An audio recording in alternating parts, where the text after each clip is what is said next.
అబద్ధాలను ప్రసారం చేయడంలో ఆరితేరిన సాక్షి మీడియా రాష్ట్ర ప్రజలను తప్పుదారి పట్టించడమే కాకుండా మహిళలను కించపరిచే వారిని ప్రోత్సహిస్తూ సాక్షి రాక్షసానందం పొందుతోందని రాష్ట్ర వ్యాప్తంగా మహిళలు ఆగ్రహావేశాలతో రగిలిపోతున్నారు. దిగజారుడు రాజకీయాలకు పాల్పడే భారతి జగన్మోహన్ రెడ్డిలపై చట్టపరమైన చర్యలు తీసుకోవాల్సిందేనని డిమాండ్ చేస్తూ భీమిలిలో మహిళలు ఆందోళన బాటపట్టారు.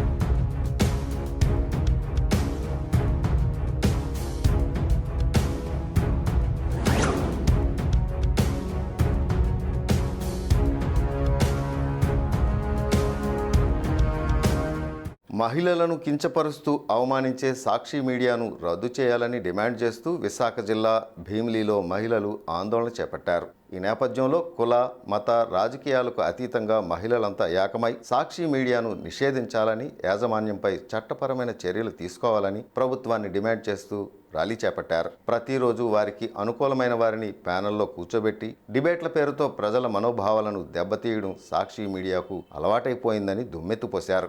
ఎప్పటి నుంచో అమరావతిపై విషాన్ని కక్కే సాక్షి మీడియా తాజాగా అమరావతి మహిళలను దారుణంగా అవమానించిన గెస్ట్ ప్యానెల్ కృష్ణంరాజు, ఆయనకు కొమ్ము కాసిన కొమ్మినేని శ్రీనివాసరావులపై మహిళల నుంచి ఫిర్యాదులు వెల్లువెత్తడంతో యాంకర్ కొమ్మినేనిని అరెస్ట్ చేసి రిమాండ్కు తరలించిన విషయం తెలిసిందే. అయితే దీనికి ప్రధాన కారకులైన మాజీ ముఖ్యమంత్రి జగన్మోహన్ రెడ్డి, ఆయన సతీమణి భారతిరెడ్డిలను అరెస్ట్ చేసి సాక్షి మీడియాను రద్దు చేయాలని నినాదాలు చేస్తూ భీమిలి పురవీధులు, ప్రధాన రహదారుల మధ్య మహిళల ర్యాలీ కొనసాగింది.